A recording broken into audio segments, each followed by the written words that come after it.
masa reformasi. Namun, seperti yang kalian tahu, sejarah Indonesia berkaitan satu sama lain.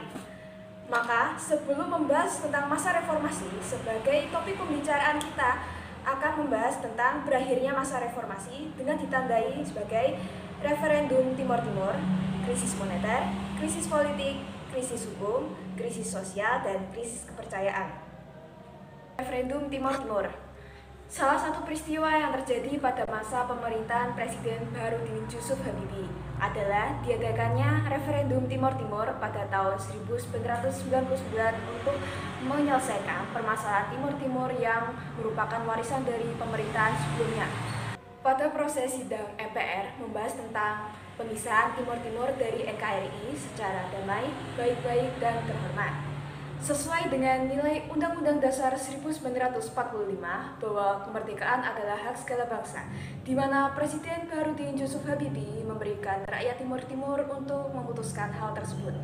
Sehingga berdasarkan hasil referendum Timor Timur, sebagian besar rakyat Timor Timur memilih untuk merdeka dari Indonesia. Dan sesuai dengan perjanjian New York mengesahkan pemisahan Timor Timur dari NKRI secara damai, baik-baik, dan terhormat. Yang kedua yaitu krisis ekonomi. Pada awal pergantian Presiden Soeharto pada masa Orde Baru ke Presiden Baharudin Yusuf Habibie menjadi masa reformasi. Pasca lengsernya Presiden Soeharto, keadaan ekonomi di Indonesia sangat memprihatinkan. Krisis moneter terjadi di Indonesia pada tahun 1997 pada masa Orde Baru hingga tahun 1998 memasuki masa reformasi. Pada tahun 1998 menjadi puncak krisis moneter yang paling buruk. Pada saat itu, inflasi rupiah tidak terkendali dan harga bahan pokok ikut meningkat sehingga Indonesia mengalami krisis moneter karena hutang luar negeri yang sangat besar.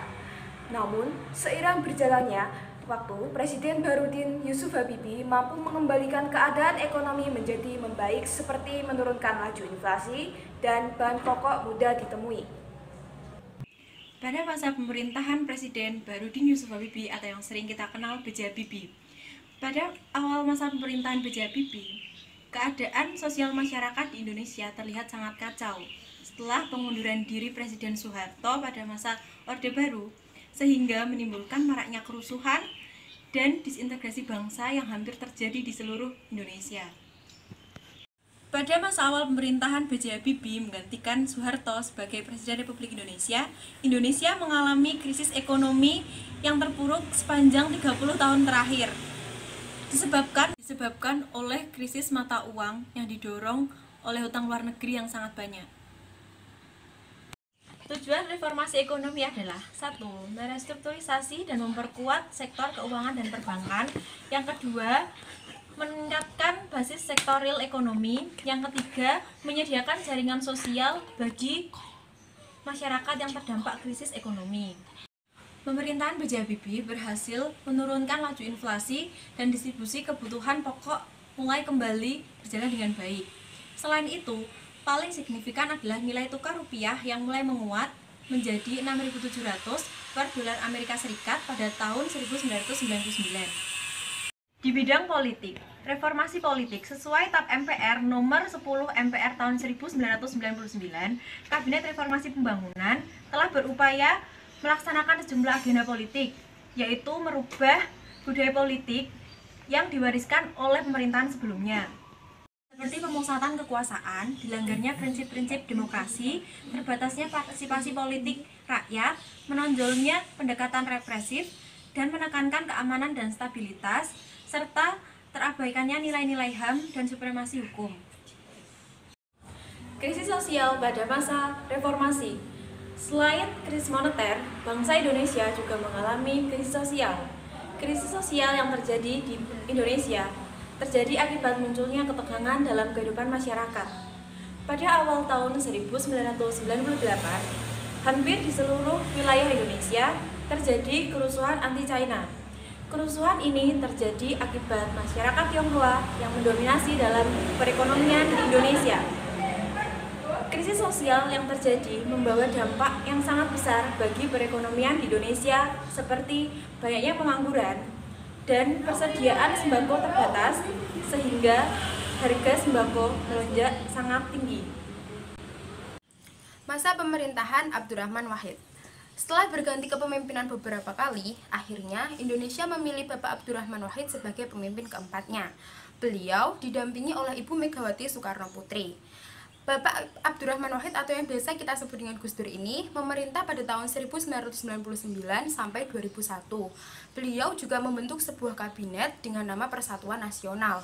Kabinet ini merupakan gabungan koalisi dari Partai PDIP, PKB, Golkar, P3, dan Partai Keadilan.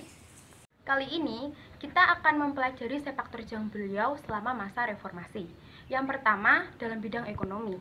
Dalam masa pemerintahannya, Gus Dur berusaha untuk membebaskan bangsa Indonesia dari masa krisis dengan cara yang pertama, membangun kembali mitra ekonomi dengan luar negeri. Nah, tahu nggak sih, gengs? Dalam 3 bulan masa pemerintahannya ini, hampir semua mitra ekonomi luar negeri Indonesia di 4 benua berhasil dikunjungi oleh beliau. Yang kedua, dengan cara melakukan diplomasi ke luar negeri secara intensif. Nah, dari langkah-langkah tersebut, akhirnya Gus Dur berhasil mengembalikan perekonomian dan mendorong aliran investasi kembali ke Indonesia. Yang kedua, dalam bidang sosial budaya. Bapak Gus Dur itu adalah seseorang yang sangat menghargai toleransi dan menjunjung tinggi pluralitas. Mau tahu buktinya apa? Pada masa pemerintahannya, Gus Dur menerbitkan keputusan Presiden nomor 6 tahun 2000 mengenai pemulihan hak-hak sipil penganut agama Konghucu. Melalui peraturan tersebut, pemerintah Indonesia secara resmi mengakui agama Konghucu sebagai salah satu agama di Indonesia. Dan sejak saat itu pula, rakyat Tionghoa diizinkan untuk merayakan Imlek di Indonesia. Yang kedua adalah ternyata pada masa pemerintahan sebelum Gus Dur, rakyat itu belum berani loh untuk mengekspresikan pendapat mereka. Nah, dengan masalah tersebut, kemudian Gus Dur menghapus Departemen Penerangan yang dianggap menjadi penghalang bagi kebebasan berekspresi dan berpendapat. Melalui kebijakan tersebut, pers mengalami perkembangan yang sangat pesat. Selanjutnya, dalam bidang politik. Langkah yang dilakukan oleh Gus Dur adalah yang pertama, memisahkan Polri dari ABRI dan mengganti ABRI menjadi TNI. Sebagai aspek pembanding, maka kita akan membahas berbagai macam kebijakan di berbagai bidang pada masa pemerintahan Megawati Soekarno Putri. Masa pemerintahan Megawati Soekarno Putri. Megawati Soekarno Putri adalah putri dari Presiden pertama Indonesia, Soekarno. Dalam menjabat sebagai presiden, Megawati didampingi oleh Hamzahas sebagai wakil presiden. Yang pertama, Megawati Soekarno Putri melakukan reformasi pada bidang ekonomi. 1. Mengatasi masalah utang Indonesia, peninggalan Orde Baru pada pertemuan Paris Club tahun 2002. Yang kedua, menaikkan pendapatan per kapita yang cukup signifikan. Yang ketiga, melakukan privatisasi BUMN, yaitu kebijakan menjual seluruh atau sebagian saham perusahaan pada periode krisis dengan tujuan melindungi perusahaan negara. Yang keempat, memperbaiki kinerja ekspor. Yang ketiga, Presiden Megawati Soekarno Putri melakukan reformasi di bidang keuangan. Presiden Megawati Soekarno Putri yang hanya memimpin Indonesia selama 3 tahun berhasil mengurangi ketergantungan dan meningkatkan pertumbuhan industri pengolahan sebanyak 6,4%. Yang kedua, pada masa pemerintahan Megawati Soekarno Putri, harga sembako masih sangat terjangkau karena rata-rata inflasi bahan makanan sebesar 4,8%. Dan yang terakhir, Presiden Megawati Soekarno Putri melakukan reformasi di bidang politik dan hukum. Yang pertama, MPR melakukan amandemen terhadap Undang-Undang Dasar 1945 pada masa pemerintahan Megawati. Kedua, pemerintah dan MPR sepakat membatasi wewenang MPR, kesejajaran kedudukan antara Presiden dan DPR, serta penetapan APBN yang diajukan Presiden. Dan yang ketiga, pemerintah memberikan penegasan kepada MA sebagai kekuasaan yang bersifat independen. Yang keempat, perencanaan pembentukan MK selambat-lambatnya pada tanggal 17 Agustus 2003. Dan yang kelima, pembentukan KPK pada tanggal 27 Desember 2002 yang membersihkan Indonesia dari praktik korupsi. Masa pemerintahan Susilo Bambang Yudhoyono dan Yusuf Kala pada tahun 2004 sampai 2009. Susilo Bambang Yudhoyono dan Yusuf Kala, biasa disebut dengan SBYJK, merupakan presiden dan wakil presiden yang pertama kali dipilih oleh rakyat secara langsung melalui Pilpres pada tahun 2004. Kabinet SBYJK ini diberi nama Kabinet Indonesia Bersatu. Lalu, apa aja ya kebijakan-kebijakannya? Yuk kita bahas bareng-bareng. Yang pertama adalah kebijakan dalam bidang politik. SBYJK berusaha mewujudkan Indonesia yang aman dan damai. Adapun yang pertama adalah mengatasi masalah disintegrasi bangsa. Pemerintah Indonesia berusaha melakukan perbincangan dengan tokoh-tokoh gerakan Aceh Merdeka atau GAM di Finlandia. Perbincangan ini diakhiri dengan penandatanganan memorandum kesepahaman pada tanggal 15 Agustus 2008. Yang kedua adalah mencegah aktivitas illegal logging. SBYJK membentuk kelompok kerja penanganan illegal logging, beranggotakan lintas menteri di bawah koordinasi Menko Kesra untuk lebih mengefektifkan pemberantasan illegal logging. Yang ketiga adalah pemberantasan terorisme. Aksi terorisme belum sepenuhnya diberantas karena pada saat SBY belum memberantas dalamnya, hanya memberantas kulit terluarnya saja. Maka dari itu, sampai saat ini masih marak terjadi tentang aksi terorisme. Kebijakan yang kedua adalah kebijakan dalam bidang hukum.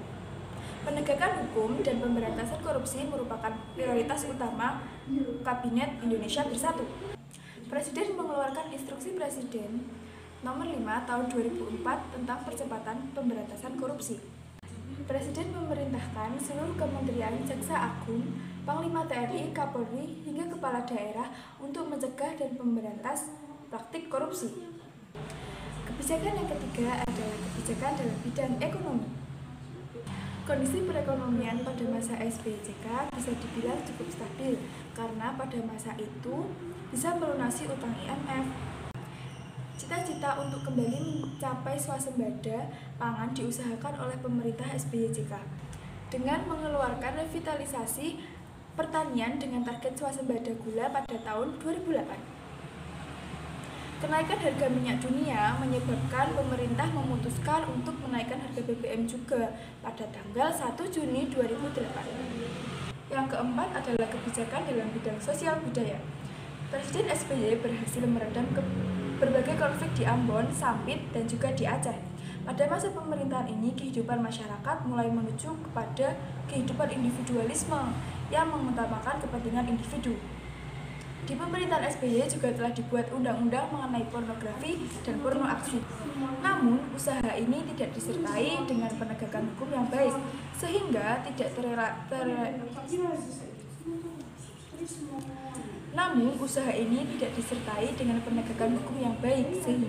terrealisasi. Meski konflik di beberapa daerah telah diredam, namun kembali muncul berbagai konflik lagi seperti di Makassar. Yang terakhir adalah kebijakan dalam bidang pendidikan. Kebijakan dalam bidang pendidikan diterapkan oleh kepemimpinan SBY. Beberapa di antaranya adalah meningkatkan anggaran pendidikan menjadi 20% dari keseluruhan APBN.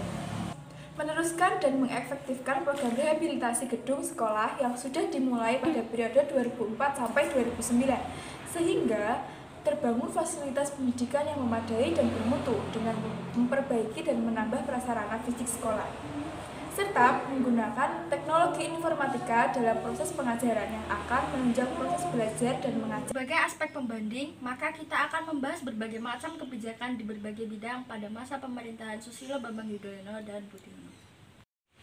Yang pertama yaitu bidang politik.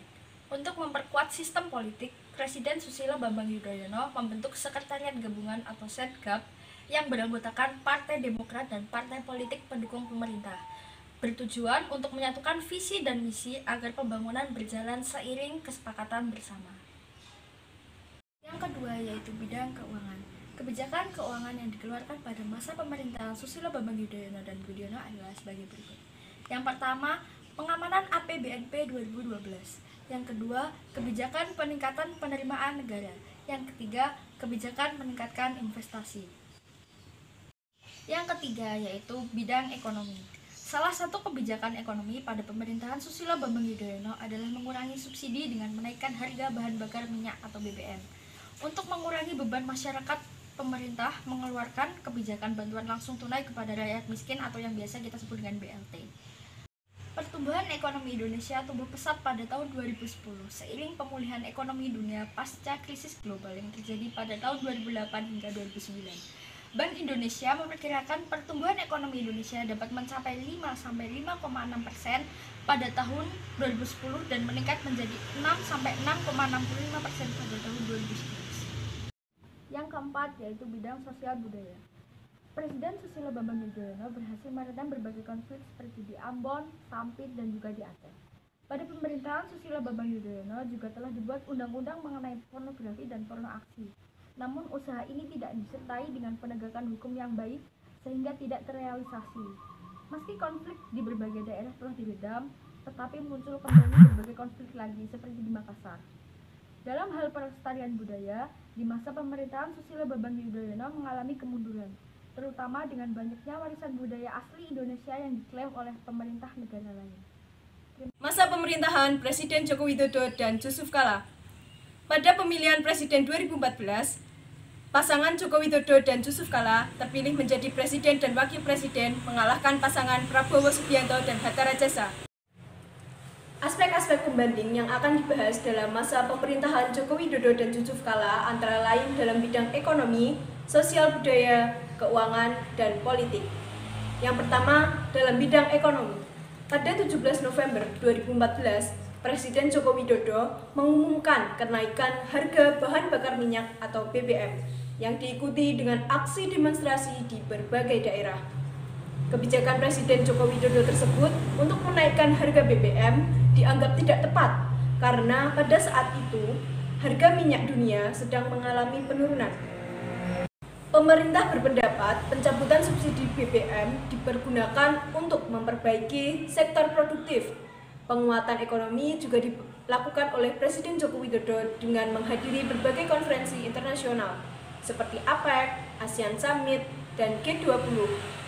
Pada konferensi, Presiden Joko Widodo selalu mengajak para investor agar bersedia menanamkan investasinya di Indonesia. Dalam bidang pertambangan, pemerintah berusaha menguasai sumber daya alam agar dikelola secara mandiri. Sebagai contoh, mulai 2018, PT Pertamina memiliki kendali penuh atas pertambangan minyak bumi di Blok Mahakam. Setelah sekira 30 tahun, blok minyak tersebut berada di bawah kendali perusahaan asing. Selain itu, pada Desember 2018, melalui PT Inalum, pemerintah berhasil mengambil alih 51% saham PT Freeport Indonesia setelah 51 tahun PT Freeport McMoran menguasai 90,4% saham. Pemerintahan Presiden Joko Widodo dan Ma'ruf Amin. Pasangan Joko Widodo dan Ma'ruf Amin terpilih menjadi seorang Presiden Indonesia ke-7 pada tanggal 17 April 2019. Dalam bidang ekonomi. Dalam bidang ekonomi, Presiden Joko Widodo dan Ma'ruf Amin membuka investasi yang seluas-luasnya yang bertujuan agar pemerataan ekonomi di daerah menjadi lebih kuat. Pemerintah membuka investasi di sektor manufaktur dan investasi di kawasan industri atau kawasan ekonomi khusus atau KEK. Pemerintah juga berpikiran untuk mengubah ibu kota dari Jakarta ke Provinsi Kalimantan Timur yang bertujuan sebagai pemerataan ekonomi. Untuk mempersiapkan segala kebutuhan pemindahan ibu kota dari Jakarta menuju Kalimantan Timur, pemerintah membentuk Badan Otoritas Pemindahan Ibu Kota. Dalam bidang keuangan, DPR dan pemerintah melakukan revisi terhadap Undang-Undang Nomor 30 Tahun 2002 mengenai Komisi Pemberantasan Korupsi atau yang dapat disingkat sebagai KPK. Dalam bidang sosial budaya, Presiden Joko Widodo dan Ma'ruf Amin berfokus pada kesejahteraan masyarakat Indonesia. Salah satunya yaitu Presiden mulai menghapus rekrutmen tenaga honorer dalam instansi pemerintahan dan mempertimbangkan untuk mengangkat tenaga honorer yang sudah lama mengabdi sebagai calon aparatur sipil negara. Dalam bidang pendidikan, Presiden Joko Widodo dan Ma'ruf Amin menghapus ujian nasional.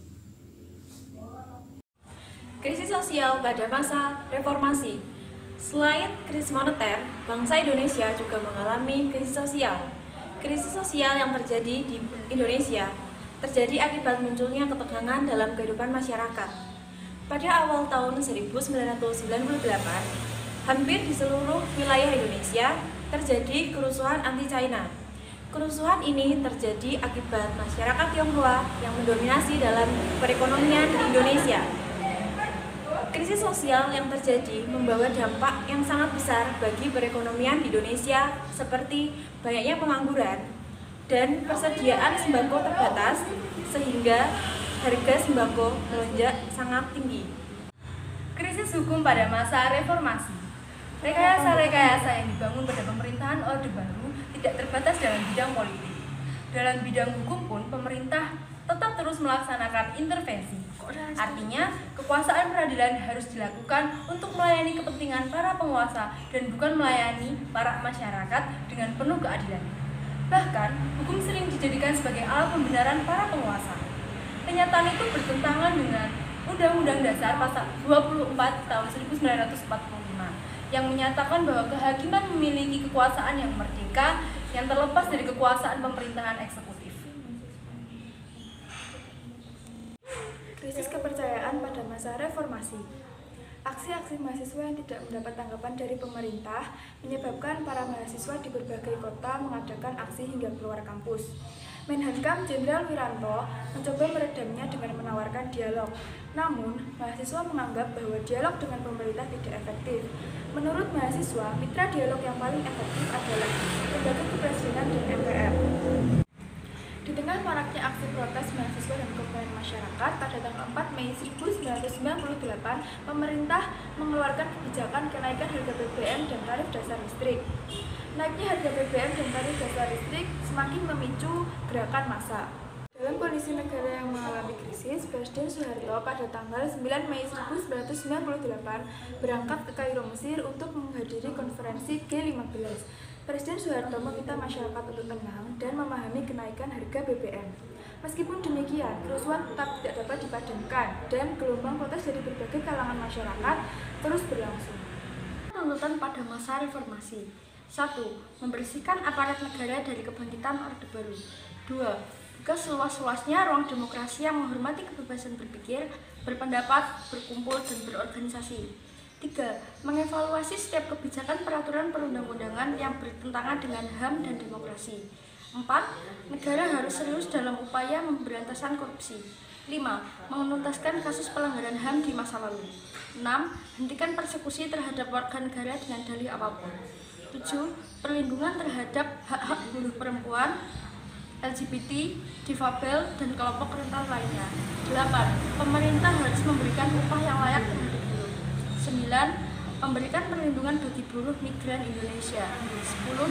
Menghormati hak atas ruang setiap warga negara. Berikut merupakan perbandingan singkat beberapa bidang pada masa Orde Baru dan Reformasi. Yang pertama, penyampaian pendapat. Kebebasan untuk menyampaikan pendapat pada masa Orde Baru terbatas dan ruang pers juga dibatasi. Pada masa reformasi, masyarakat dan pers memiliki kebebasan untuk menyampaikan pendapat, bahkan untuk memberikan kritik dan saran kepada pemerintah secara terbuka. Yang kedua, yaitu perbedaan aturan hukum. Pada masa Orde Baru, banyak terjadi ketidakadilan dan rekayasa pada proses peradilan. Pada masa reformasi, penyimpangan telah diperbaiki dengan batasan wewenang, kekuasaan yang jelas antara lembaga yudikatif, eksekutif, dan legislatif yang diatur dalam undang-undang. Yang ketiga, perbedaan politik. Pada masa Orde Baru, terjadi pengelompokan dan penyusutan partai politik. Pemilu hanya diikuti oleh 3 partai politik yang berasas langsung, umum, bebas, dan rahasia. Sedangkan pada masa reformasi, bermunculan banyak partai akibat dari sistem multipartai yang diaktifkan kembali. Peserta pemilu pada masa reformasi mencapai 48 partai politik. Yang keempat, yaitu mengenai pemberantasan korupsi. Pada masa Orde Baru, terjadi korupsi secara terstruktur, masif, dan sistematis. Salah satu sarana korupsi adalah melalui yayasan-yayasan yang dikelola oleh Soeharto dan keluarganya. Sedangkan di masa reformasi dilakukan pembentukan Komisi Pemberantasan Korupsi atau KPK pada tahun 2002 untuk membersihkan kasus-kasus korupsi. Dan yang kelima, yaitu dalam bidang ekonomi. Pada masa Orde Baru, kebijakan ekonomi termasuk dalam RAPBN yang selalu mendapat persetujuan oleh DPR untuk menjadi APBN. Sedangkan di masa reformasi, kebijakan ekonomi tidak mengalami perubahan yang lebih signifikan. Kebijakan ekonomi tidak mengalami perubahan yang lebih signifikan karena pemerintah tidak melakukan perubahan terutama pada anggaran negara. Oke teman-teman, setelah kita membahas banyak hal tentang era reformasi, mulai dari jatuhnya Orde Baru hingga berjalannya era reformasi hingga saat ini. Nah, poin terakhir yang akan kita bahas adalah membandingkan era reformasi dengan era-era sebelumnya. Supaya kita tahu nih, apa sih yang menjadi pembeda antara era reformasi dengan era-era sebelumnya. Apakah era reformasi yang kita jalani hingga saat ini sudah lebih baik atau justru sebaliknya? Yuk kita bahas. Pertama, kita akan membandingkan era reformasi dengan demokrasi liberal. Faktor pembeda pertama ini adalah faktor pembeda yang bisa dibilang sangat konkret, guys. Kenapa? Pada masa demokrasi liberal, bentuk pemerintahan bangsa Indonesia adalah parlementer, di mana sebenarnya yang memiliki kekuasaan untuk menjalankan roda pemerintahan adalah para menteri. Sementara presiden, beliau tidak memiliki kekuasaan yang nyata. Presiden hanya memiliki kekuasaan untuk membentuk formatur kabinet yang nantinya akan menjalankan roda pemerintahan itu sendiri. Kalau masa reformasi, pada masa itu, bentuk pemerintahan Indonesia adalah presidensil, di mana kedudukan presiden adalah sebagai kepala negara sekaligus sebagai kepala pemerintahan. Sedangkan para menteri bertugas sebagai pembantu presiden dalam menjalankan tugas-tugasnya. 2.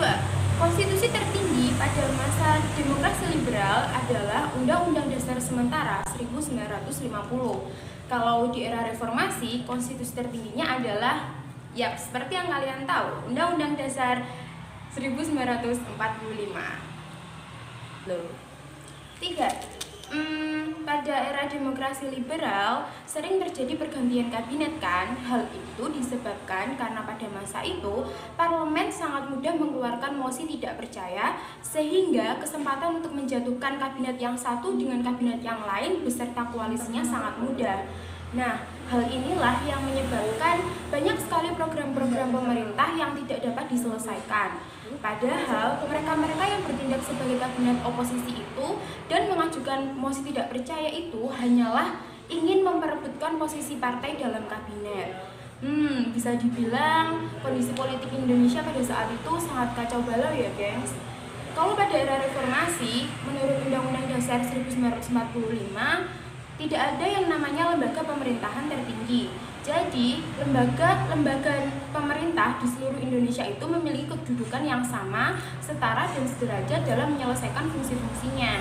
Jadi, banyak kebijakan pemerintah yang dapat dijalankan tanpa adanya gangguan keamanan. Sehingga dapat disimpulkan pada era reformasi, kondisi politik Indonesia jauh lebih stabil dibandingkan era demokrasi liberal. Selanjutnya, kita akan membandingkan era reformasi dengan era demokrasi terpimpin. Nah, kali ini kita akan membandingkannya secara umum saja ya teman-teman. Jadi, pada era demokrasi terpimpin, posisi presiden semakin sentral dan mendominasi sesuai dengan nama eranya, demokrasi terpimpin. Dalam hal ini, sosok presiden menjadi seseorang yang harus dipatuhi dan harus ditaati oleh masyarakat. Jadi pemerintahan Indonesia pada saat itu bisa dibilang sangat diktator. Kalau pada era reformasi, pemerintah di Indonesia dengan segala elemen masyarakat bersatu untuk membentuk pemerintahan yang lebih demokratis dan menghayati kehidupan yang berpancasila.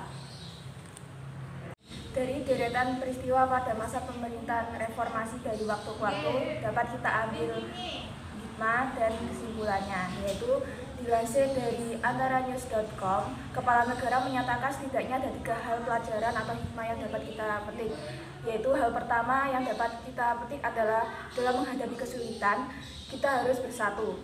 Jangan pernah memiliki sifat selamatkan diri dan menyalahkan antara satu sama lain. Pelajaran yang kedua yaitu kita dalam menghadapi permasalahan haruslah menempuh secara damai dan jangan memilih jalan kekerasan. Yang ketiga yaitu mengemukakan pendapat adalah hal yang baik, tetapi jangan sampai kebablasan dan jangan digunakan sewenang-wenang. Harus memakai akhlak dan tanggung jawab. Dan yang terakhir yaitu sebagai warga negara Indonesia yang baik, kita harus pintar-pintar dalam memilih kepala negara dan wakil-wakil rakyat. Dengan hal itu, peristiwa-peristiwa tragis di masa lalu tidak akan terulang lagi seperti di hari masa depan.